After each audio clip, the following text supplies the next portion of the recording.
Hello, welcome Senate Committee on Natural Resources will now come to order. Secretary, will you please take roll? Chair Cruz Crawford, Here. Vice Chair Scheibel, Here. Senator Bazina, Present. Senator Hansen, Here. Senator Ellison. Present. Okay, we have a quorum. Welcome to our audience in Carson City and joining us by video conference in Las Vegas. Looks pretty empty over there. And anyone tuning in over the internet. Before we get started, we have a few housekeeping items and announcements. Remember, when testifying, put your button on to speak, and when you're not speaking, turn it off. We don't want to hear some of that sidebar conversation I'm sure you don't want us to hear as well.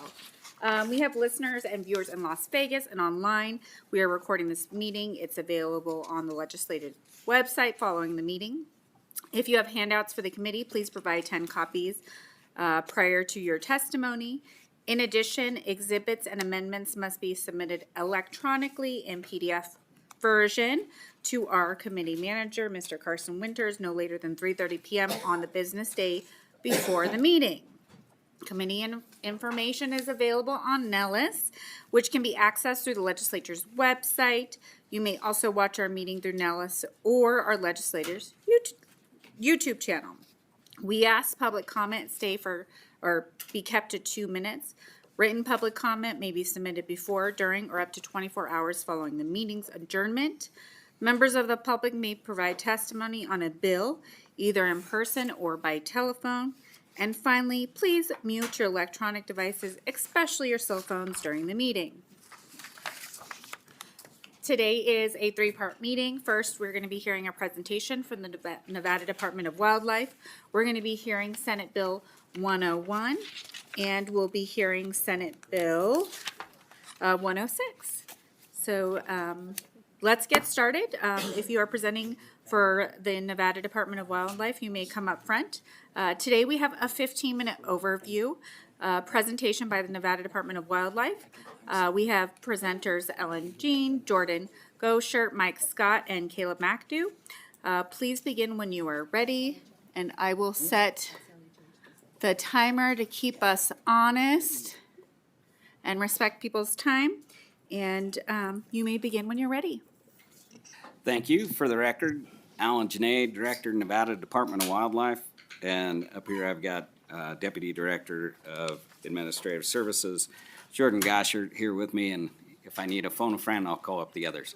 So I like a challenge. I like the timer. I'm ready to race. So diving right into it, I'd like to give you an overview of the Nevada Department of Wildlife. When you contemplate the department's mission, it's the same as it has been for quite some time. It's to protect, conserve, manage, restore wildlife and its habitat for the aesthetic, scientific, educational, recreational, and economic benefits of the citizens of Nevada and the United States, and to promote the safety of persons using vessels on the waters of Nevada. Next slide. When you look at the department structure, you can see that we have 278 employees, full-time employees. We additionally have a 9-member Wildlife Commission. As far as facilities, we have approximately 120 buildings, 14 wildlife management areas, 4 hatcheries, and those are all spread across 3 regions. Also, you can look at the department structure here. You can see the director's office, and we have a data and technology service, as well as a conservation education, law enforcement division, game management division, fisheries management division. Man, my tongue is working. Biodiversity division and habitat division. And our employees are spread across that and kind of self-explanatory as far as the programs that they cover. As I mentioned, we have a Nevada Board of Wildlife Commissioners. The commission is made up of 9 gubernatorial appointees with 3-year terms, generally with a 2-term limit. And the way it's structured is there's 3 that go off each year, or terms expire every year. When you look at their makeup, one of those is designated by statute as being from conservation, 1 from farming, 1 from ranching, and 1 from general public. And additionally, 5 of those members have to have had hunting and fishing license in the 3 of the 4 years prior to their appointment. So when we look at what they do, The commission establishes broad policies and regulations for the wildlife management and boating safety. And very explicitly, that's protection, propagation, restoration, transplanting, and introduction and management of the wildlife of the state, and to promote the safety of people using vessels on the state's waters, and the management of the big and small game and upland migratory birds, fur-bearing mammals, game fish, protected, unprotected birds, fish, reptiles, amphibians. It's a lot. And then also, they consider NDOW's recommendations in the management of those species, but also we have a county advisory boards, and also the meetings are open to the public for input into that process. So when you look at what we do at NDOW is we have a very narrow funding model. About 2% of our funds come from the general fund.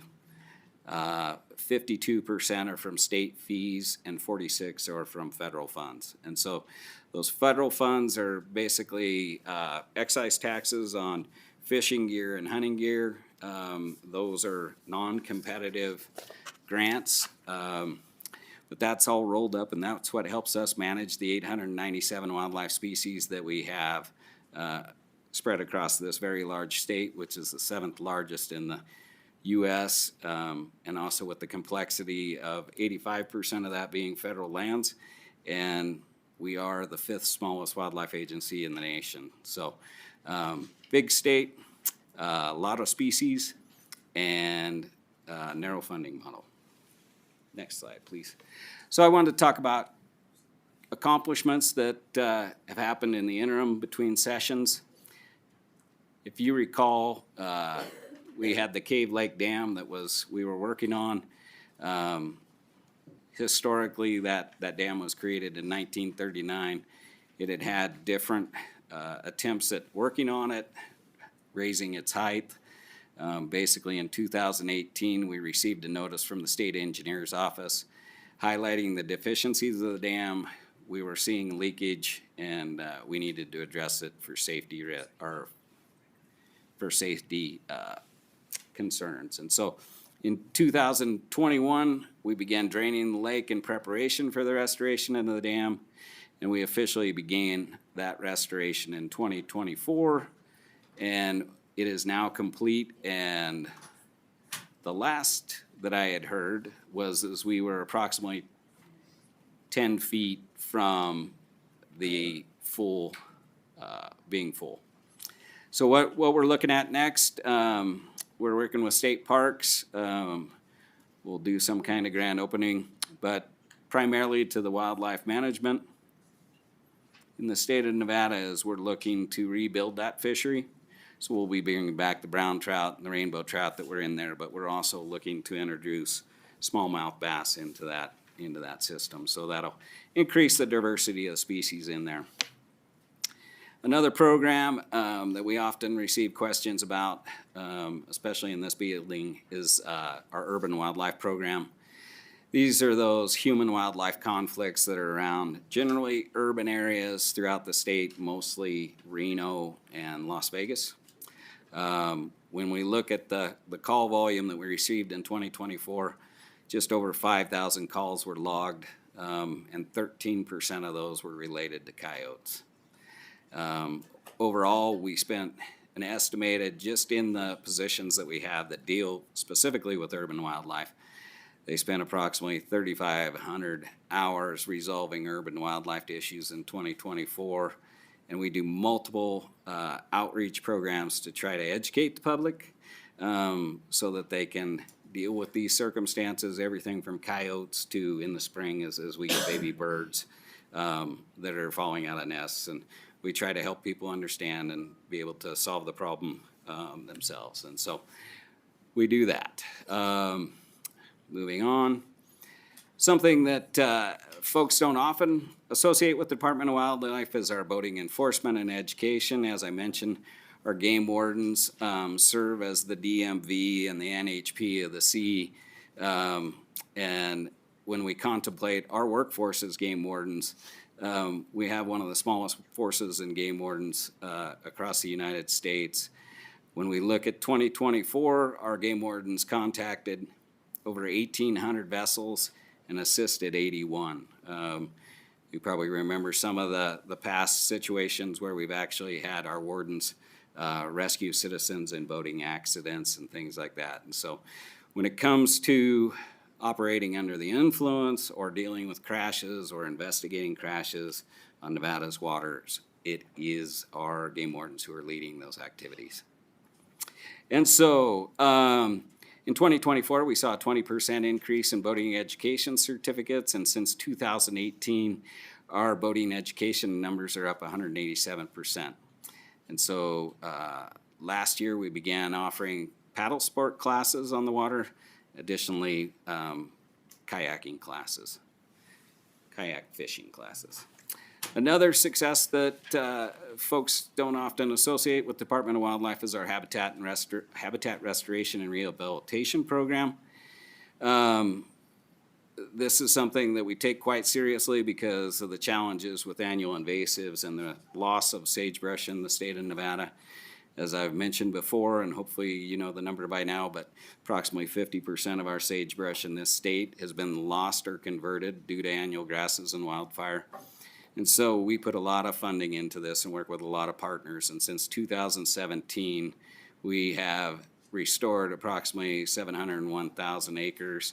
And in fact, this last year, we added another 84,000 acres to that treatment total. And so when we look at it, we work on invasives and wildfire, pinyon juniper removal in those places where we've got pinyon juniper invading sagebrush habitats, and then one of the very important things in Nevada, driest state in the nation, is trying to protect and maintain our aquatic systems.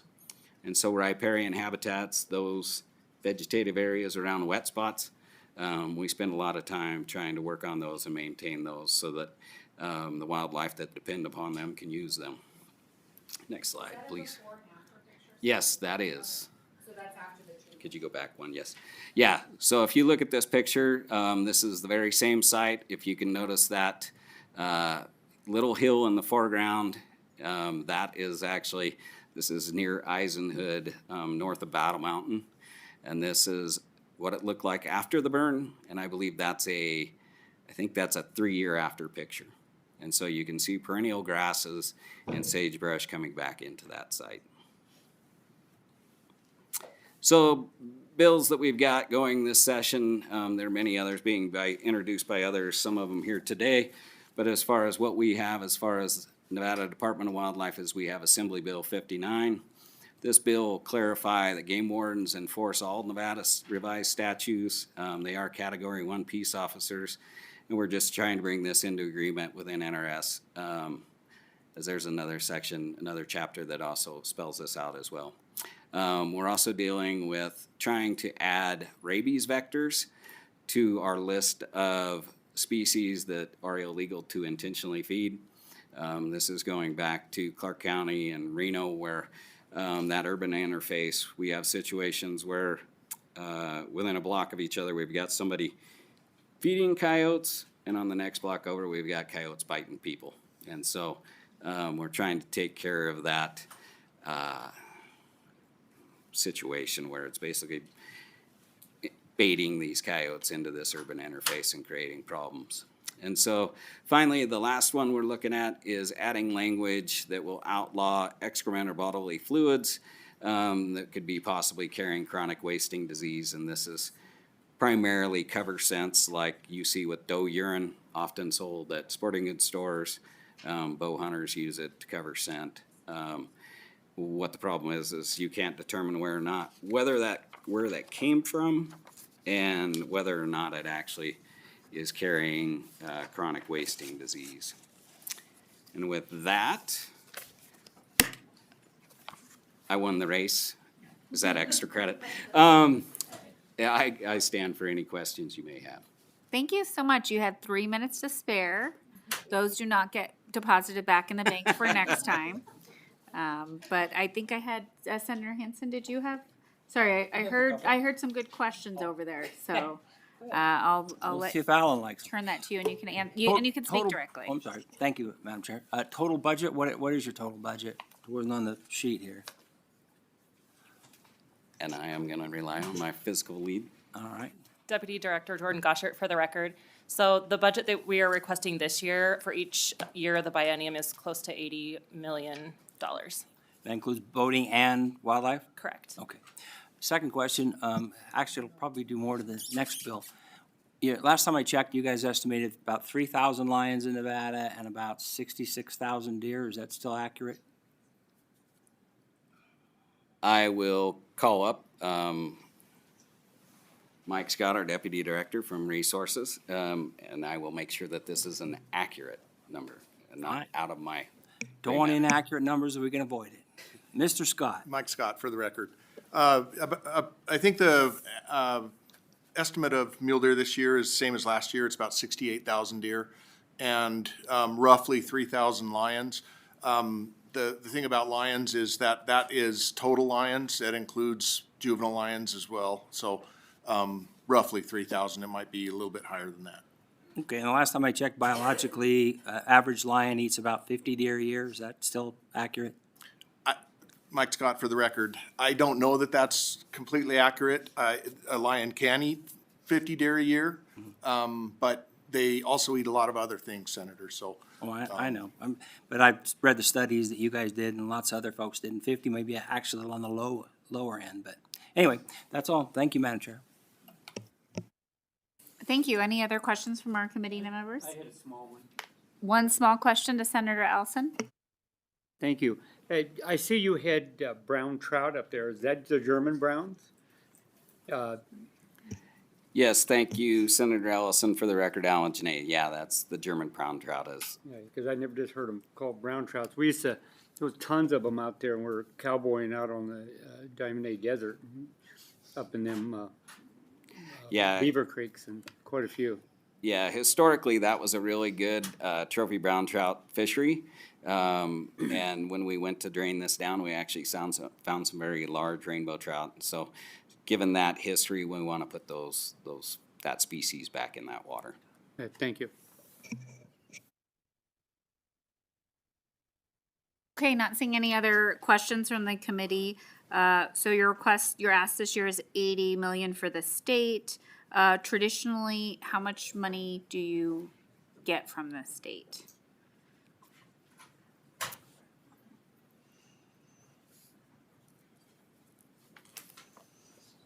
Jordan Goshert for the record.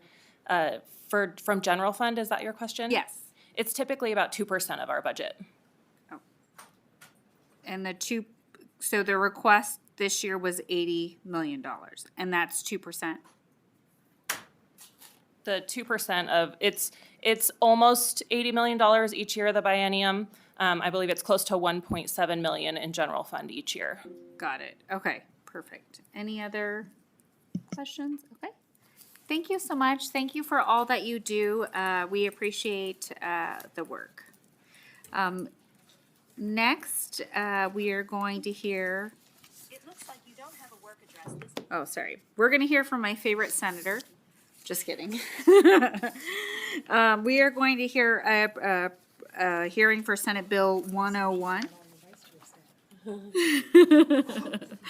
We are ready for our first bill hearing. We are going to open the hearing to Senate Bill 101. This is a measure that revises provisions relating to wildlife. The bill presenter will be Senator Daley. We have allotted 15 minutes, but if I know Senator Daley, that he will not need those full 15 minutes to the bill presentation. And it looks like we have someone else. If you can introduce yourself and please begin when you're ready. Thank you, Madam Chair, members of the committee. My name is Skip Daly, representing Senate District 13 for the record, here to present SB 101. So first I'd like to work from the text of the bill as drafted, then I'll go over the proposed amendment. I believe you guys have that. So the intent behind the proposal is to bring the rules regarding the harvesting of all big game animals into alignment when it comes to the needless waste of animals. This bill will cause black bear and mountain lions to be treated the same as all other game animals in Nevada, and eliminate the previously allowed practice of only taking the head and hide of bears and mountain lions. Now I'll walk through the bill. It's a relatively short bill, and I won't say, as the chair did in another committee, that this is a simple bill. I prefer straightforward, not a lot of moving parts. So in Section 1, subsection 2, it deletes the words "except a carnivore" and adds a new subsection 3 to define game as used in this section. Section 1, subsection 3, B, let's see. Yeah, B brings the language currently contained in Nevada Administrative Code NAC 503.0047 into statute. And then Section 2 of the bill as drafted repeals Nevada Administrative Code 503.0047 and allows the LCB to revise the administrative code accordingly. So in regard to the proposed amendment, which has the support of the Wildlife Coalition, Nevada Department of Wildlife, will accomplish the same thing, but I believe the goal of NDOW is to keep the description of the edible portion of an animal in regulation rather than statute, because if for some reason the definition or description needed to change, it could be done faster and easier by regulation. Otherwise, you have to wait for the legislature to be in and change it in statute.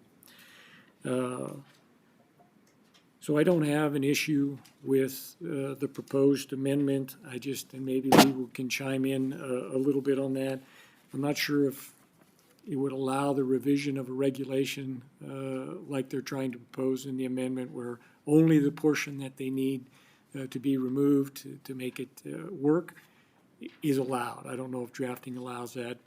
There's other ways to handle it. We could take it out, not put it in legislation, and direct NDOW to update that regulation, or if LCB says that we can do it that way, that's fine. But if you went to NAC 503.0047, the only portion that you would need to remove would be in Section 1, subsection A, where it says a big game mammal, you would need to remove except mountain lions and bears, and black bears from the regulation. And then we wouldn't need to put the edible portions in here, so. If legal wants to chime in, that's fine, Madam Chair, but that was the end of my presentation, so I'm happy to answer any questions, so hopefully legal can chime in.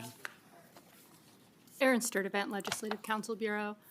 The legal division can remove regulations that have been declared void by statute. We can't remove parts of regulation because that would be outside of our authority. There's an element of discretion that exceeds what we can do in the Nevada Administrative Code. So if the legislature passes a bill that conflicts with regulation, then it's up to the agency to adopt a new regulation to revise it in accordance with the direction of the legislature.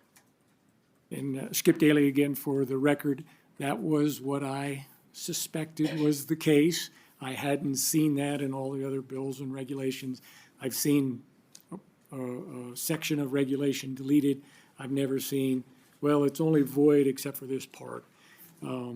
So I don't know which way NDOW wants to go or what the committee wants to do. If they want to, and my thought process, and legal can chime in, if we were to delete the definition of the edible portion from the bill, rather than deleting the regulation, we could give direction to NDOW and give them a 60-day period to start the process to amend the regulation to conform with their goal. I think that could be an option if legal agrees. Erin Sturdivant, Legislative Counsel Bureau. I'm happy to work with the chair and sponsor for a conceptual amendment that accomplishes what your goal is. It's my understanding, and you can ask NDOW, that they would prefer to leave the language in regulation that on the edible portion. But with that, happy to answer your questions. Perfect. Thank you so much, Senator Daly. I'm going to open up questions now to the committee. Senator Hansen? Oh, sorry. Thanks, Madam Chair. Actually, I think it's kind of funny, you know, one of the big issues in this presidential cycle was whether or not in America we eat dogs and cats. And I got a Democrat introducing a bill that's going to do exactly what President Trump said was going on in America. We're going to actually legalize eating felines. Not only make it legal, but mandatory if you kill one of them. So I got a kick out of that, Senator Daley. Before you comment, though, in all seriousness, look, if people want to eat felines, in this case mountain lions, I have no problem with that. The problem I have with the bill is you guys are making it mandatory, basically. I mean, the idea of taking the meat off of big game animals is to eat it. And not everybody in America wants to eat cats, and that's what a mountain lion is. A big one, might taste good, but it's still a feline. Skip Daly for the record, Madam Chair, Senator Hansen. The bill does not require you to eat anything. It just requires you to remove it from the field. So Correct. if you choose to eat it, fine. If you choose not to eat it, that's fine. If you choose to donate it, do whatever, make jerky out of it, whatever you choose. But you do have to remove it from the field and eliminate the unnecessary waste. Now, in a typical year, we get 50 to 100 lions that are taken by Animal Damage Control, Wildlife Services. Are they going to be required to cut the edible portions off of the animals that were killed, you know, killing sheep and livestock? I would defer to phone a friend, or you can ask NDOW. I don't know what their protocol would be under that circumstance. Well, we'll have to address that, because obviously there's that they actually kill perhaps well, not the majority, but a pretty big take of the total harvest in Nevada. Sorry, like, if you could state your name, if you have an answer to that. Thank you. Yep, that's good. Green. There you go. Madam Chair, committee members, thank you for hearing this today, and I want to thank Senator Daley for presenting this for us. I'm Larry Johnson. I'm president of the Coalition for Nevada's Wildlife, and yes, this is our bright idea for a number of reasons. We're often criticized unfairly, sportsmen are, for quote, trophy hunting,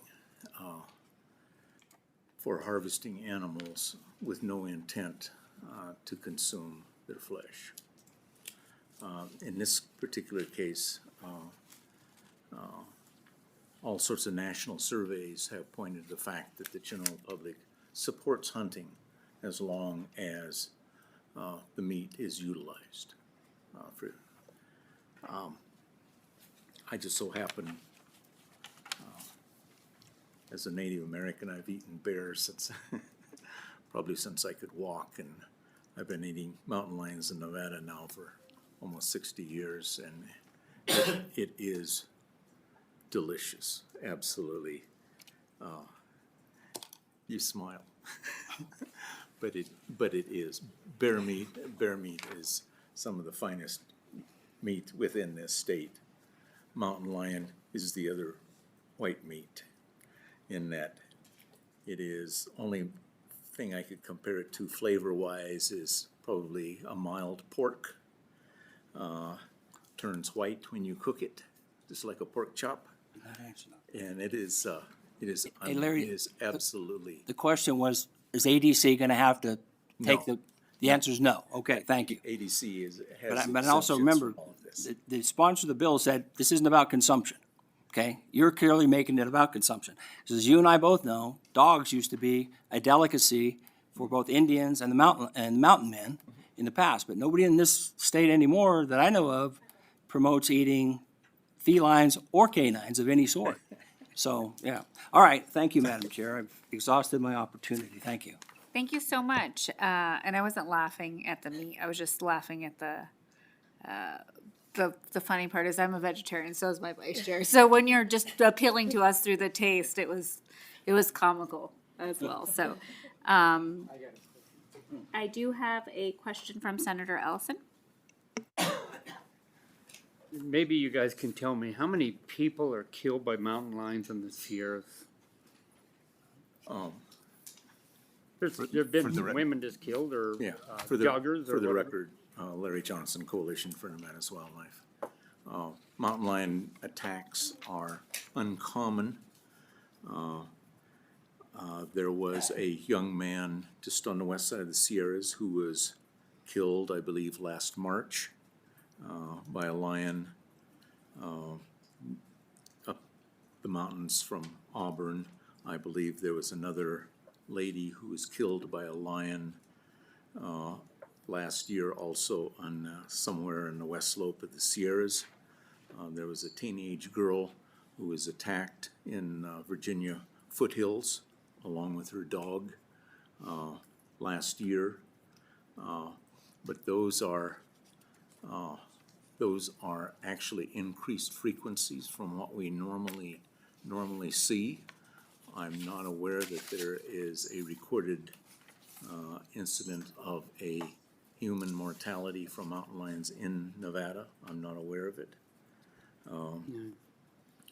But we probably have more mountain lions in Nevada than any time in recorded history, and I would probably dispute the department's population projections a little bit on that, but. Thank you so much. Yeah, we kind of jumped the shark a little bit, but let's see where this goes. Go ahead, Senator Ellison, for a second question. We shoot coyotes and anything that gets in the way trying to kill our cattle.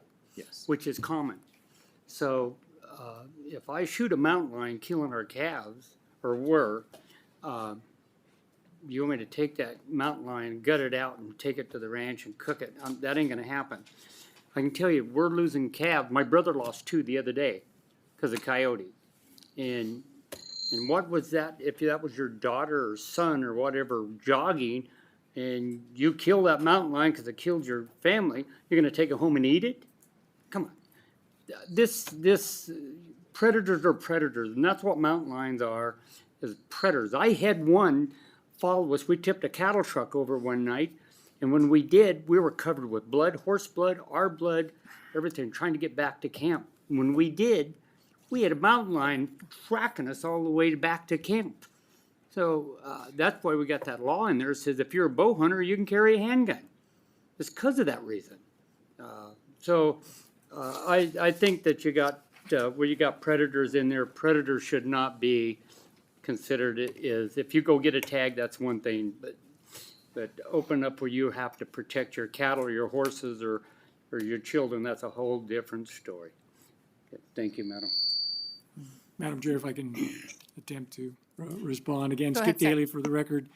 And no one's gonna say that you don't have the right to defend yourself, your kids, or whatever.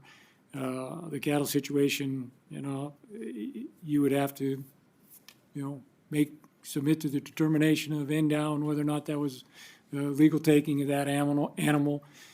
You do have to get a tag for both bear and mountain lions in the state in order to legally kill them. So I think you're trying to mix apples and oranges there, and you can have your opinion on that. But in order to legally take it, you have to get a tag. You're getting a tag. You're going out with that intent, and we're saying that you have to then clear that edible portions of the animal from the field. That's what the law said. And to put bears and mountain lions on the same plane as all of the other game animals in the state is the goal of the bill, and simple as that. Yeah. Sorry. Senator Ellison, can you turn on your microphone? Thank you. I'm sorry.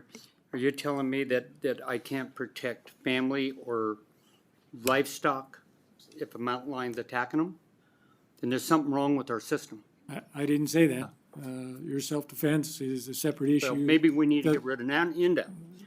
This is a part where there's a difference between protection and survival than a predator that's on. Once a mountain lion starts getting a taste of blood, they're going to come.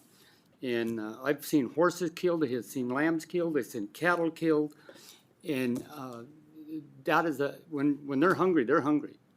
So, Madam Chair, Skip Daly for the record, that is not the point of the bill, so I think I've answered the question, so I'm good. Okay, any other questions from the committee? Go ahead. We have Senator Scheibel. Thank you. I just wanted to clarify right now, it's currently legal to take the meat from a bear or a lion, right?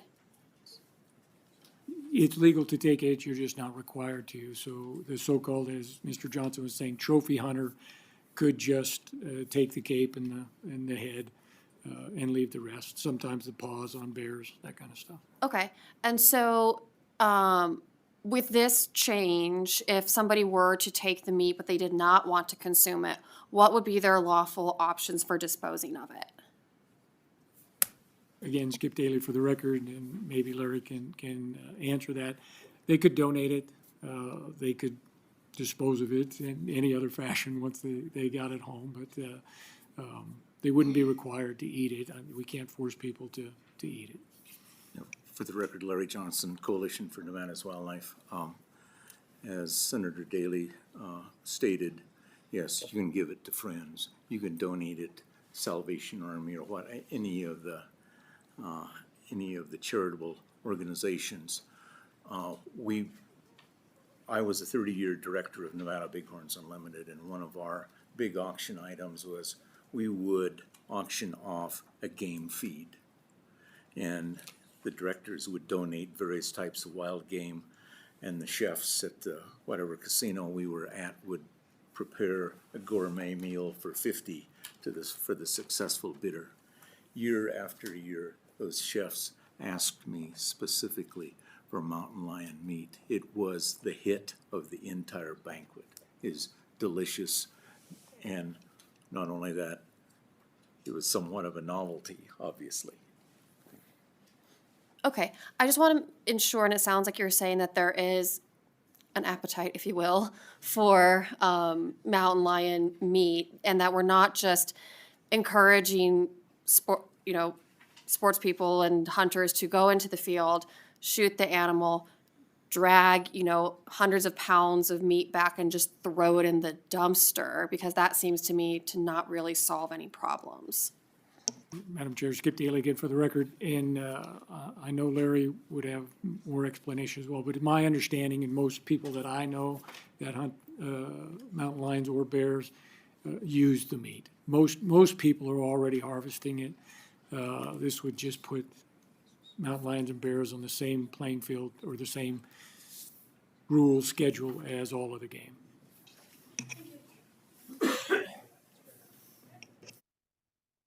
Okay, any other questions from the committee? Okay, seeing none, I do have one. So right now, the requirement is you just have to take the head and what other piece right now? Madam Chair, Skip Daly again for the record. You're only, you're not required to harvest the meat. So you could just remove the head and the fur, or just the head, or just the fur, or just the feet on bears mainly. But you're not required to take the rest of the edible parts of the animal. You can leave it in the field now, and this would prohibit that former practice. So if I went hunting right now, I could shoot an animal and just leave it there? Bears and mountain lions only. Okay, and All then. other animals you have to harvest. Game. So, other than shooting an animal for defense of like your herd or whatever, why would someone not want to take that edible portion right now? What would stop why do people leave that in the first place? Again, Skip Daly for the record, and I did want to clarify my last answer, any game animal. So there are other game other animals that are not game animals, don't have a tag, and you can shoot them and leave them as you would like. But so just a clarification on the game animal part. Why do people only take the head or the cape is, would be their preference. Currently, it's the trophy hunting portion of this. And as I said, most people are hunting, they're looking for a sizable animal, a trophy, whatever, but they're also going to use the meat. Some people are just interested in the trophy and they leave the meat. This would no longer be allowed if this passes. Okay, and I don't know if you have this information now, but if we could get it later on what those numbers look like, if we have any type of numbers of what are currently just where they're not taking, so we would know how much of the animal population this would affect. And I would have to defer to NDAL on that, but I suspect they would know how many tags are out, and would know how many tags are filled. I don't know if they collect the information on whether or not they harvest the meat, but that would be an NDAL question. I certainly wouldn't have that, or even know where to start. Yeah, no, I figured you didn't have it offhand, but if we are able to get that information, I'd really like, some numbers with that.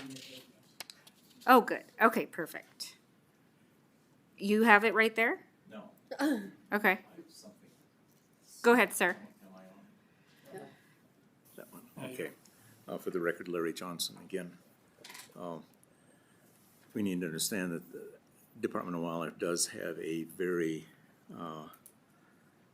detailed requirement for retrieval of portions of bears and mountain lions to be checked in with NDOW so that they can complete their record keeping of number of animals, the age of the animal, et cetera, et cetera. So normally the skull, the pelt, whatever like that is taken in, and I think mountain lions probably receive a seal of the hide as well. So those are requirements for retrieval of parts of those animals. And we're talking again about sport harvest. This has nothing to do with agricultural applications. Okay, great. So that sounds like the information is very likely to exist. I appreciate that. Okay. Looks like there's no other questions. So now we're going to hear testimony, and you can go ahead and take a seat. Hear testimony in support of Senate Bill 101. Remember, you only have 2 minutes, and we're keeping you honest with a timer. And testifiers are encouraged to summarize any of their additional positions and submit more comprehensive testimony in writing if it goes beyond that 2 minutes. We are going to start for testimony in support of Senate Bill 101 here in Carson City. Please state your name and spell it for the record, and you may begin. For the record, my name is Ashton Caselli. I represent Northern Nevada Safari Club. Members of the committee, Madam Chair, a good steward is someone who manages and cares for what has been entrusted to them with responsibility and thoughtfulness. The expectation of sportsmen is to be the best example of a good steward to the natural resources and the land that we enjoy. In the practice of good stewardship, ethical hunting is a majority stake in the role of hunting, respecting wildlife, the environment, and the law. Harvest responsibility falls under the ethical rule of thumb. Maximizing consumption of a harvested species is our ethical practice. Sportsmen has support revisions as suggested, prohibiting the waste of animals to include edible portions of bears and mountain lions. We appreciate the thoughtfulness of these revisions and encourage all to participate in the March 17th Wild Harvest, where everyone can hopefully enjoy some of the species we have to offer here in the building. Thank you. Thank you. Go ahead. Good afternoon, Madam Chair, members of the committee. For the record, my name is Andrew McKay, M-A-C-K-A-Y. I'm here in capacity representing the Great Basin Wildlife Conservancy. Just a little bit of background with respect to the organization. It was formed to promote and safeguard the integrity of the North American model of wildlife conservation. And then I would also include as part of that is fair, chaste, and consumptive use of take.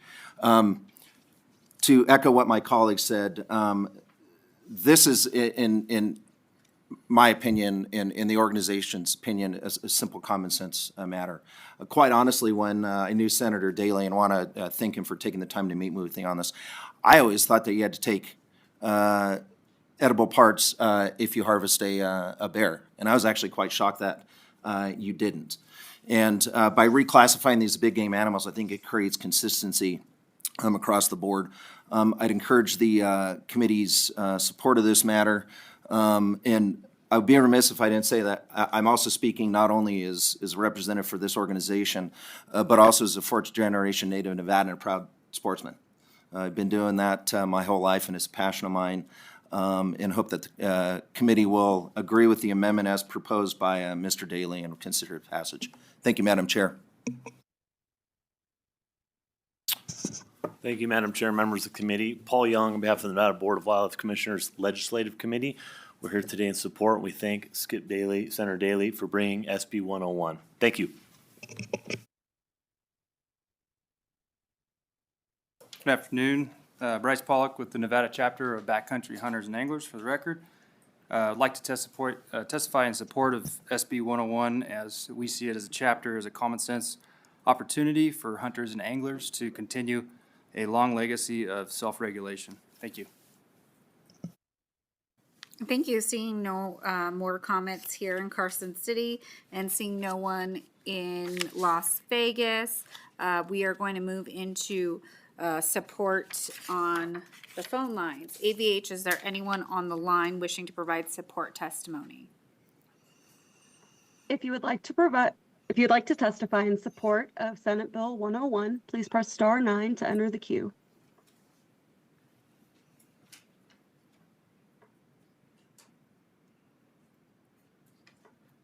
Chair, your line is open and working. However, there are no callers at this time wishing to testify in support. Thank you, AVH. Next, we're going to hear testimony in opposition for Senate Bill 101. Let's begin here in Carson City. Is there anyone in Carson City wishing to provide opposition to Senate Bill 101?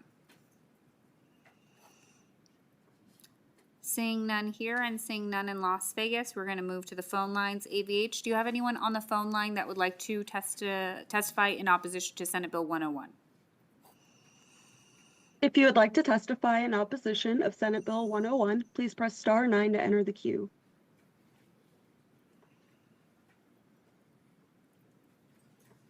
Chair, your line is open and working. However, there are no callers wishing to testify in opposition at this time.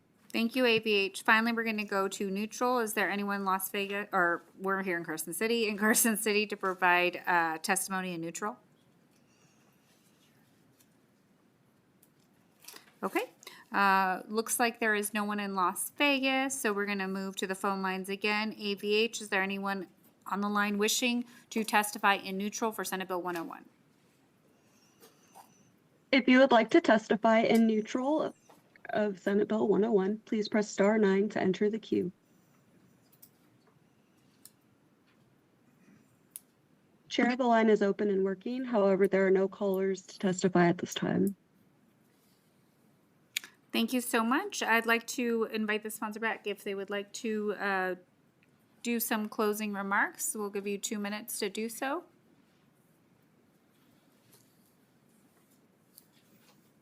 Thank you, Madam Chair, members of the committee. Skip Daly again for the record. Just one clarification is that this is only going to apply to people that get a tag and go out and harvest an animal. It's not going to apply to depredation or predation or any of those other categories, or the federal government doing what they do, or state on that. So only if you get a tag. And then I will follow up, Madam Chair, with Department of Wildlife, figure out which way they want to handle the amendment on regulation versus statute, and get back with you and legal and get this squared away on the amendment. So I'll get with them first and then follow back up with you in the legal department. Thank you so much, Senator Daly. I appreciate that clarification. I will now close the hearing on Senate Bill 101, and we are going to move on to Senate Bill 106.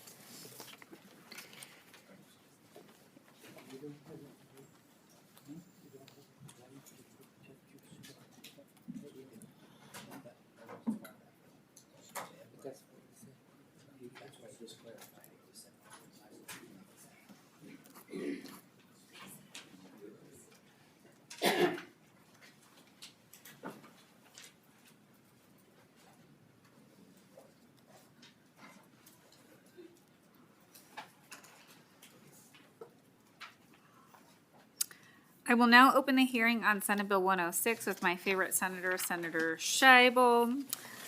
This is a measure that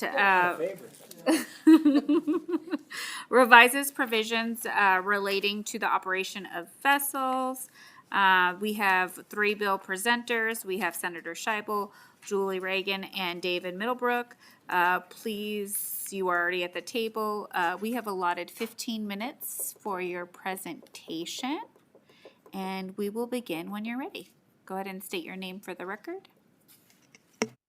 All right, thank you so much. As you indicated, I'm Senator Melanie Scheibel. I represent District 9 here in Nevada, and I'm happy to be joined by Devin Middlebrook and Julie Reagan, both from the Tahoe Regional Planning Agency, to help present SB 106. Well, really, I'm helping them. They're not helping me. I'm helping them present SB 106 because they are the experts in this area.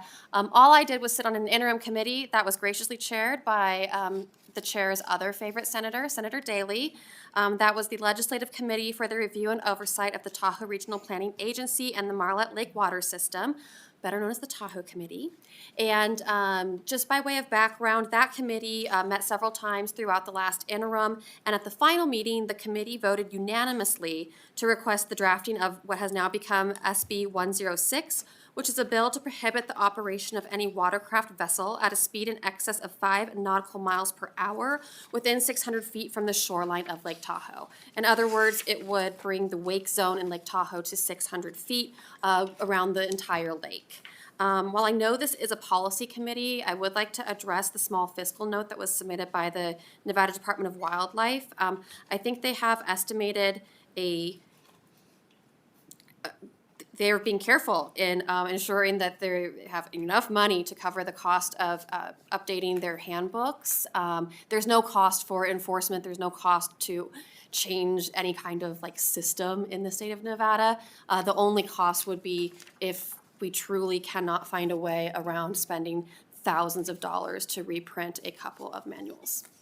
And with that, I would like to turn it over to my co-presenters to give you some more information about SB 106. Thank you. Thank you, Senator. Good afternoon, Chair Cruz Crawford, Vice Chair Scheibel, and committee members and staff and the public. For the record, my name is Julie Reagan, Julieregan,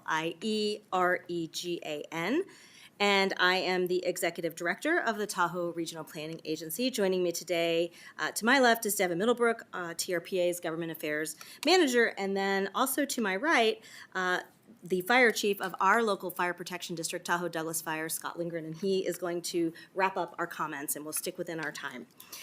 Last week, you heard an overview of the Tahoe Regional Planning Agency, our bi-state compact, current priorities, and Lake Tahoe's environmental improvement program. And today, we're here to discuss a specific aspect of our jurisdiction, management of the shoreline of Tahoe and recreational activities on the lake.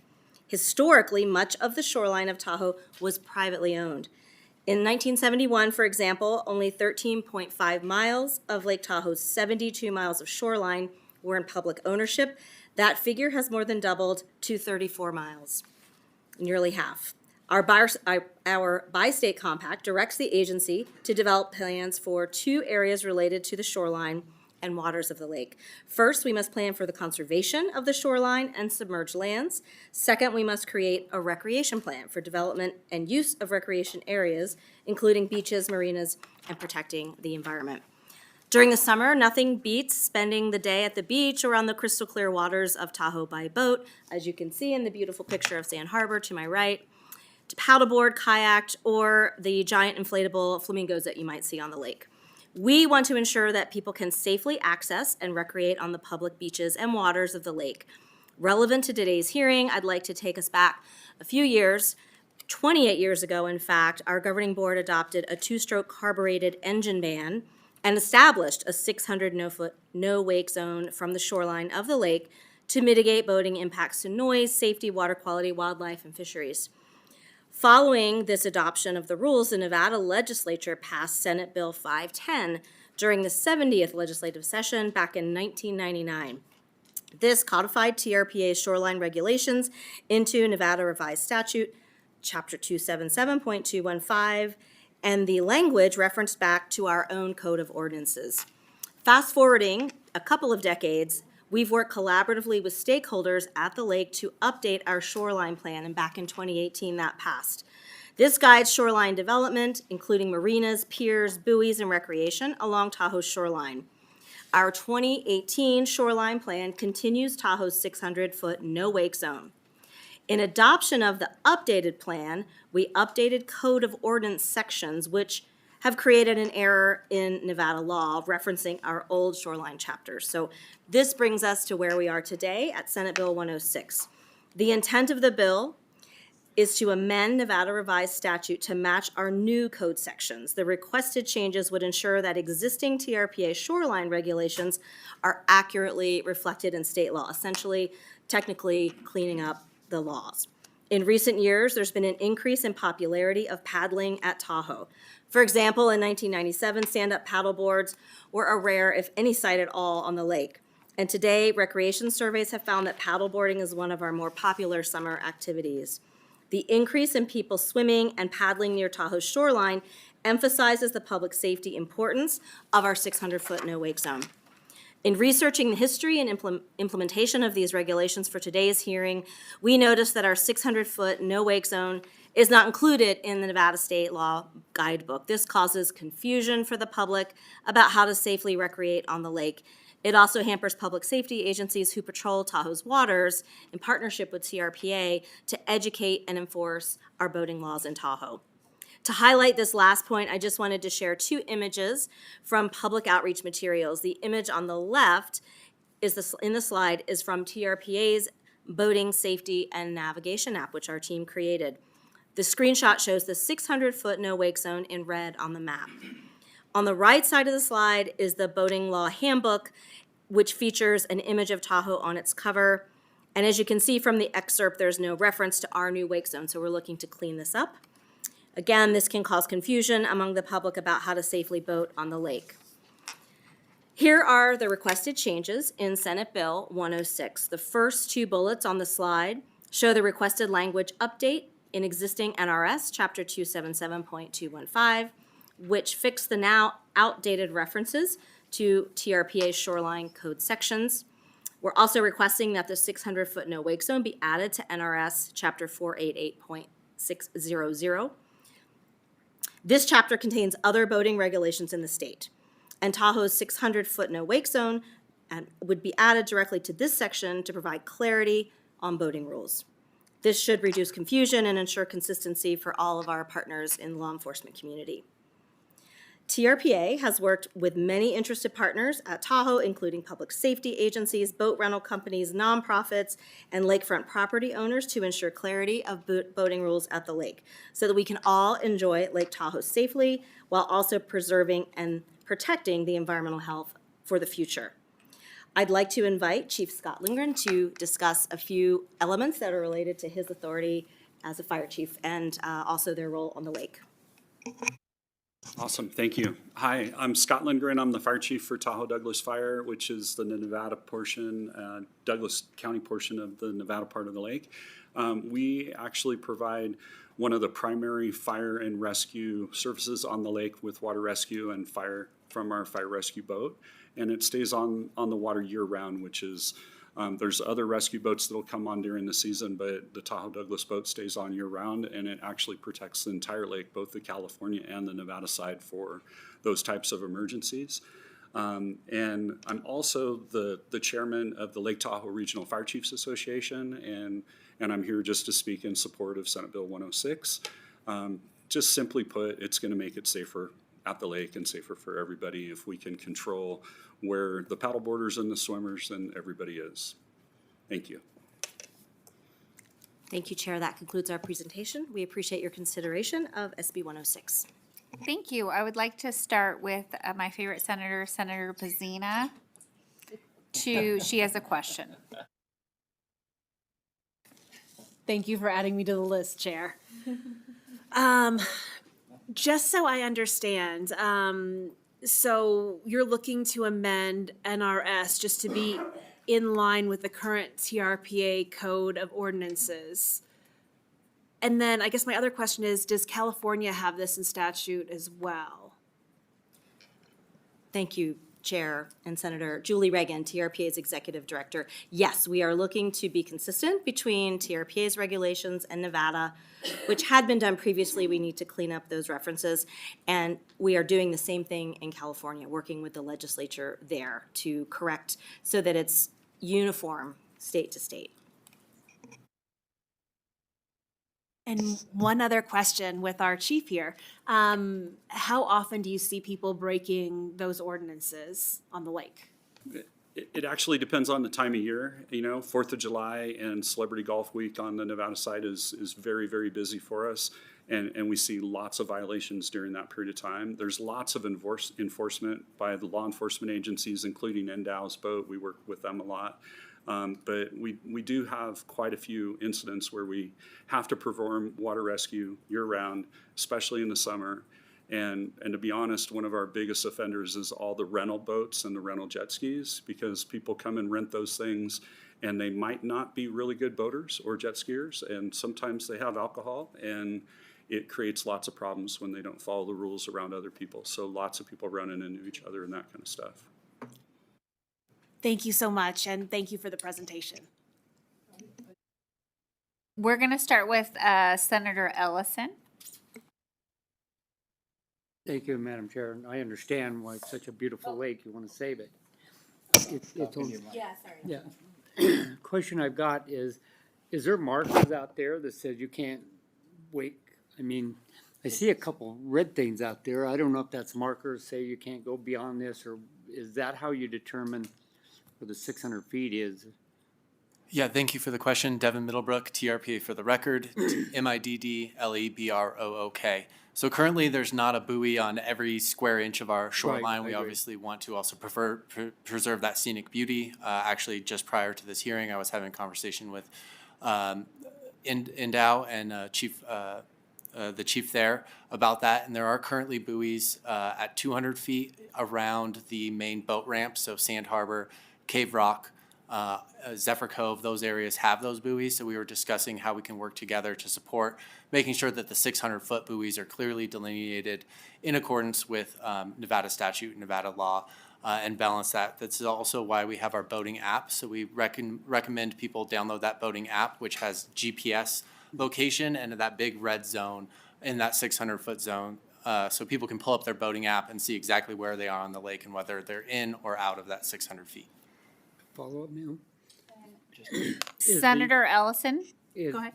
Is the tickets that you do write tickets, is the tickets out there, is that like a traffic ticket, you pull them over and you give them a ticket and probably a waterproof ticket, but by doing so, is it like a speeding ticket on the highway? Is that how that works?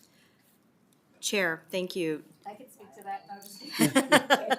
Senator, thank you for the question. Julie Reagan, TRPA's Executive Director.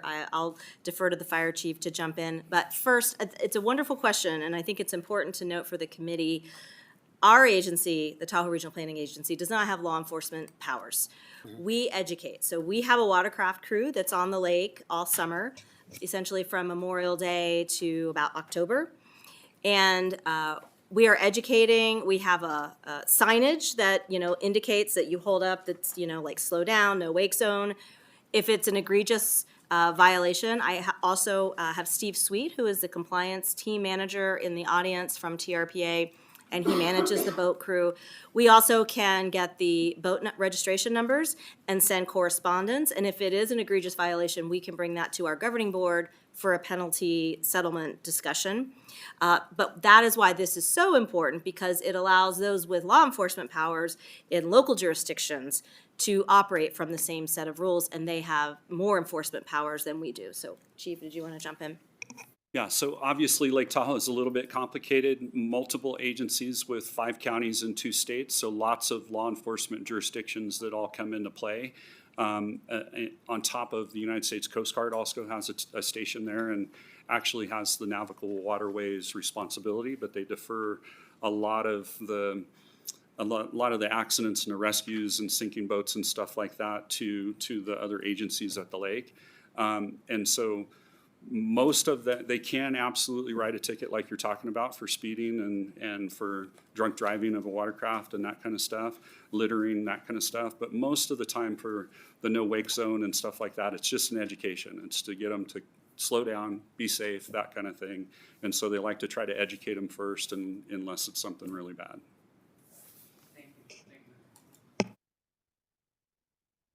Hanson? Thanks, Madam Chair. the 34 miles that are publicly owned now, how much of that is in Nevada? That is a good question, Senator. Julie Reagan, TRPA's Executive Director. I'll get back to you. I don't want to give you the That's all wrong right. figure. I think, I'm more curious. The educational part is what I want to learn. right. You know, I'm old enough to remember when the state of Nevada, actually it was just before my time, but when George Whittel, the state of Nevada through eminent domain, got what we now call Sand Harbor. In fact, most of the east shore of the lake was in private ownership. So I'm kind of wondering, so I want to find out, have you guys been using eminent domain or what? That's question one, but if you can get back to me on that, fine. The other question, I know on the Tahoe side, or excuse me, on the California side of Tahoe, the shoreline that people can legally use is halfway to the high water mark. On the Nevada side, though, because we raised the elevation artificially by 6 feet when they built the dam, apparently there's some questions about that. What is the legal right of the public to take a boat and go onto a shoreline that's, you know, public where at some point, but then it's private, you know, for the frankly the more wealthy people that own the shoreline of Lake Tahoe. Where's the public's right on the Nevada side to use those beaches? Yep, Devin Middlebrook, TRPA for the record.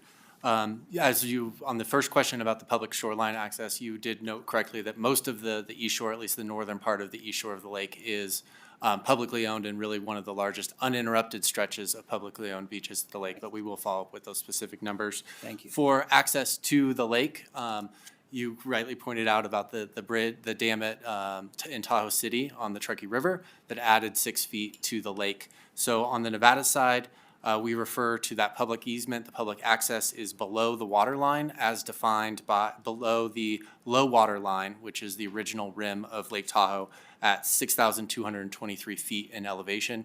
Anything lakeward of that or below that elevation is owned by the state of Nevada, and that is where the public is allowed to go. So in a year like now, where the lake is at 6,227.43 feet currently, that is that low water mark that's covered by water, so there is nowhere on the Nevada side that people could use that public easement, public access. And then, as you said, you were correct on the California side that it is that halfway point between low water and high water.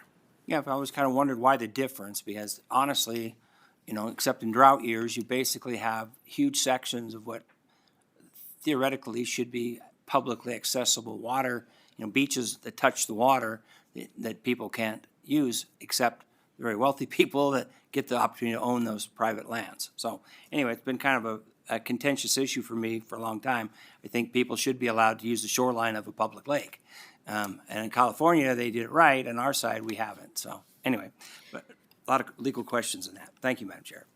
Madam Chair, if I may build on Devin Middlebrook's comment, Senator, just to speak to the last piece of your question, I'm not aware of any eminent domain actions for the shoreline, and TRPA, just again for the committee's benefit, we do not have any power of eminent domain. That would be a local government.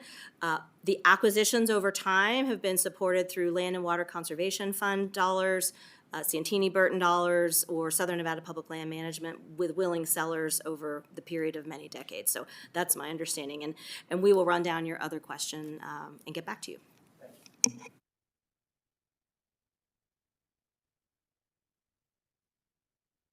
Awesome. Thank you, committee, for your questions. I had about 3 questions, but my committee members are just as smart as I am and came up with those. So I appreciate them. My only concern is, as a boater myself, is when I am 600 feet away in that GPS tool, which I appreciate the app that kind of alerts you. Is there a system in there where you have to watch it, or is there an alarm base, like it will go off if you're heading toward that? And what if there's no service? Does it still alert you? Devin Middlebrook for the record, TRPA. Great questions. We'll follow up with our technical team that built the app and let you know. Okay, perfect.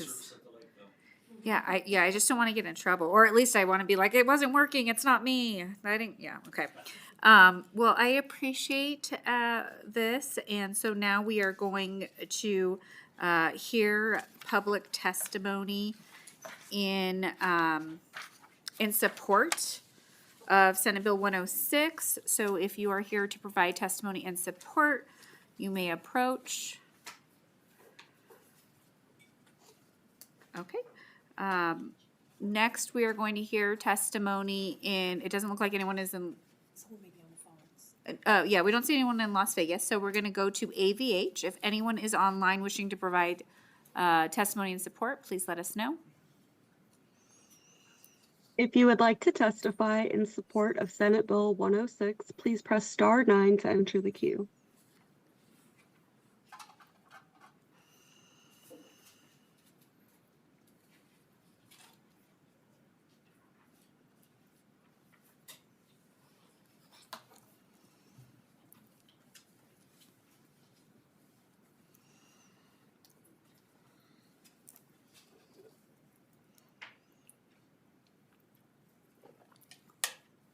Caller, you are unmuted and you may begin.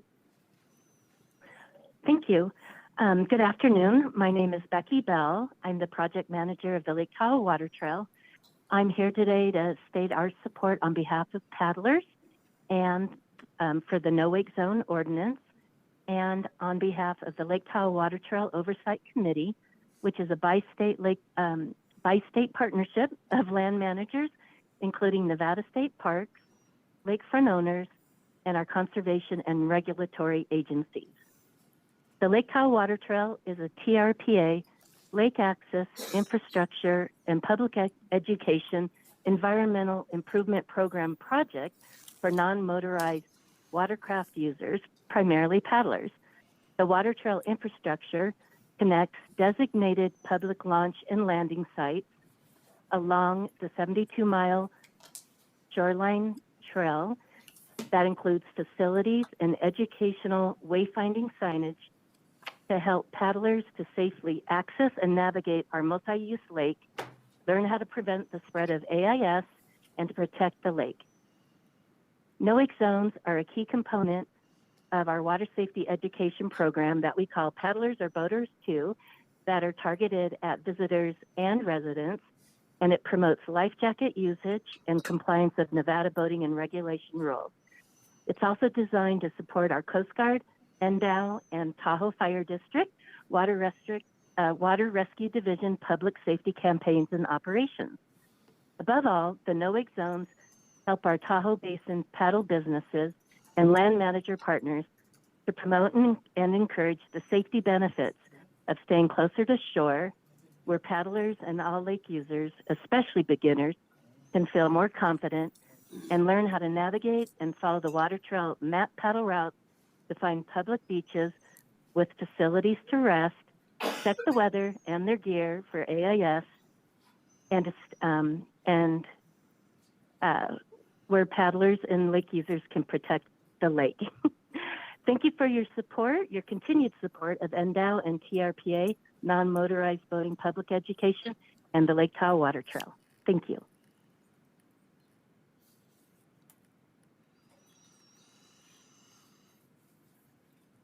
Chair, the public line is open and working. However, there are no other callers to testify in support. Thank you, AVH. Now we're going to move to anyone wishing to testify in opposition of Senate Bill 106. Is there anyone here in Carson City that would like to testify in opposition? And it looks like we have no one in Las Vegas, so we're going to move to on the phone. AVH, is there anyone on the line that would like to testify in opposition to Senate Bill 106? Chair, the public line is open and working. However, there are no callers at this time to testify in opposition. Thank you, AVH. Now we're going to move on to those in neutral. Anyone here in Carson City that would like to testify in neutral to Senate Bill 106? Seeing none, we're going to move to the phone line. AVH, is there anyone on the line that would like to testify in neutral to Senate Bill 106? Chair, the public line is open and working. However, we have no callers at this time. Okay, and it looks like there's no one in Las Vegas, so I will now invite if the sponsors would like to come back up for any closing statements.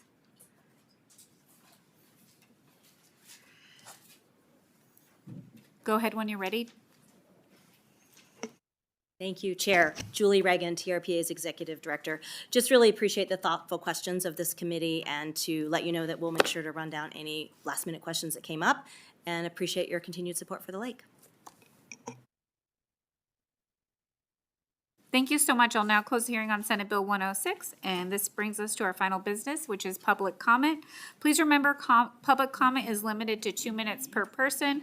We do have a timer here to keep us honest. Is there any public comment here in Carson City? Seeing none, is there any public comment? There is none in Las Vegas. We're going to move to the phone lines. AVH, is there anyone on the phone line that would like to have public comment? Chair, the public line is open and working. However, there are no callers at this time. Thank you so much. Seeing no further public comment, this concludes our meeting. Our next meeting will be on Thursday, same place, same time, February 27th. And this meeting is now adjourned. Everybody have a great day. We still have a whole bunch of day left.